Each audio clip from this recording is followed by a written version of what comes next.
An 18-year-old casually kicks a stray football into the clouds and accidentally strikes the wife of a thunder god.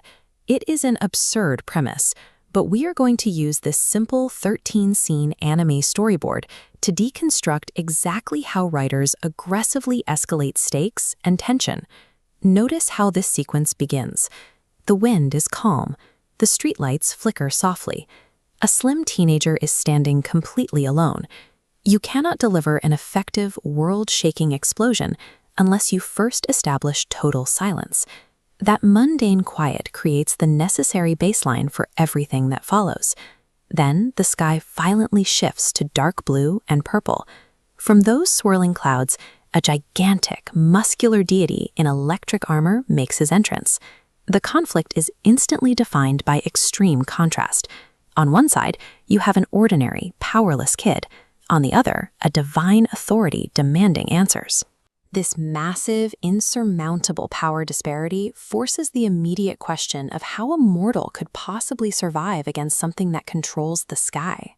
When the god asks if the ball is his, the boy doesn't strike a heroic pose. He does what any deeply intimidated teenager would do.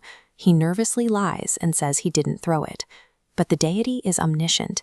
He smirks, knowing the truth, and raises his hand to summon a massive bolt of lightning as punishment. The sequence immediately drops us into absolute fear. The boy barely dodges the strike and runs in a total panic as debris flies and thunder crashes around him. Amid the debris of the chase, he spots an anomaly on the cracked asphalt, a strange, glowing purple syringe. Grabbing it marks a sharp psychological shift. The protagonist goes from a fleeing, helpless victim to a desperate risk-taker, choosing to inject an unknown substance directly into his arm. Introducing this kind of high-risk artificial tool shifts the narrative agency back to the underdog. They finally have a way to participate in the fight. Visually, the storyboard translates this power-up by completely abandoning the grounded aesthetic and introducing a harsh, neon color palette. Suddenly, purple energy and glowing veins violently overtake the boy's expanding muscles as electricity and flames surround him. The action speeds up.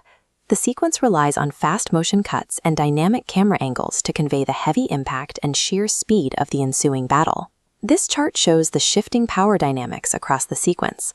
The boy's power line remains completely flat across the x-axis until scene 9, where his artificial strength suddenly spikes to intersect with the thunder god's steady, high baseline.